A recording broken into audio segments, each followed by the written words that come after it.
Zero' নামনি সোৱণশিৰি জিলাৰ সদৰ ঠাই। চৌপাশে পাহাৰে আগুৰা এটা সৰু উপত্যকা। মনোৰম প্ৰাকৃতিক শোভাৰ এখন যেন পেৰাডাইজ। আপাতনি জনবসতিপূৰ্ণ এখন সৰু চহৰ। ইউনেস্কোৰ সম্ভাৱ্য তালিকাভুক্ত আপাতনি সাংস্কৃতিক লেণ্ডস্কেপ বিশ্ব ঐতিহ্য ক্ষেত্ৰ। চহৰখনত মটৰ গাড়ীয়ে হৰ্ণ বজোৱা শুনা নাপালোঁ। কোনো লোকে উচ্চ স্বৰত কথা পতাও শুনা নাপালোঁ।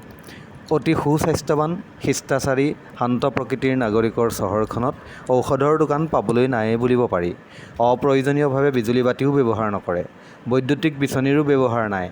জুলাই মাহতো আমি যিদিনা গৈছিলোঁ সেইদিনা সৰ্বোচ্চ তাপমান আছিল 22 ডিগ্ৰী। ৰাতি কম্বল লৈ শুলোঁ। বিভিন্ন সময়ত অৰুণাচল ভ্ৰমণৰ অভিজ্ঞতাৰ পৰা অনুভৱ হয় যেন ৰাজ্যখনৰ নাগৰিকে পৰ্যটন তেওঁলোকৰ ভৱিষ্যত বুলি বুজিব পাৰিছে। পৰ্যটকৰ ফালে তেওঁলোকৰ চাৱনীয়ে যেন কয়, ইউ আৰ ৱেলকাম। আজিলৈকে কোনো নাগৰিকৰ পৰা কোনো অসুবিধা পোৱা নাই, অথবা আৰক্ষীয়েও আজিলৈকে ক'তো সোধা নাই তুমি ক'লৈ যোৱা বুলি। অৱশ্যে বহুতো ব্যৱসায় বাণিজ্য এতিয়াও বহিৰাগতৰ হাতত। অপূৰ্ব প্ৰাকৃতিক সৌন্দৰ্য আৰু নিৰ্মল পৰিৱেশৰ অৰুণাচলে যেন সদায় হাত বাউল দি মাতে। পৰ্যটনক উদ্যোগ হিচাপে গঢ়ি তোলা মেঘালয়তকৈ এই সূৰ্য উঠা দেশখন বহুত সুন্দৰ। 2011 চনতে এবাৰ মেঘালয়ৰ শ্বিলং আৰু চেৰাপুঞ্জীলৈ গৈছিলোঁ। তাৰ পাছত আৰু যোৱা নাই। কিন্তু অৰুণাচলে যেন সদায় হাত বাউল দি মাতে।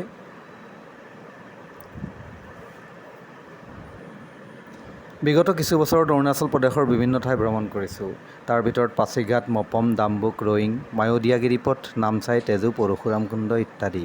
আৰু এই অৰুণাচলে সদায় আমাক আকৰ্ষণ কৰে।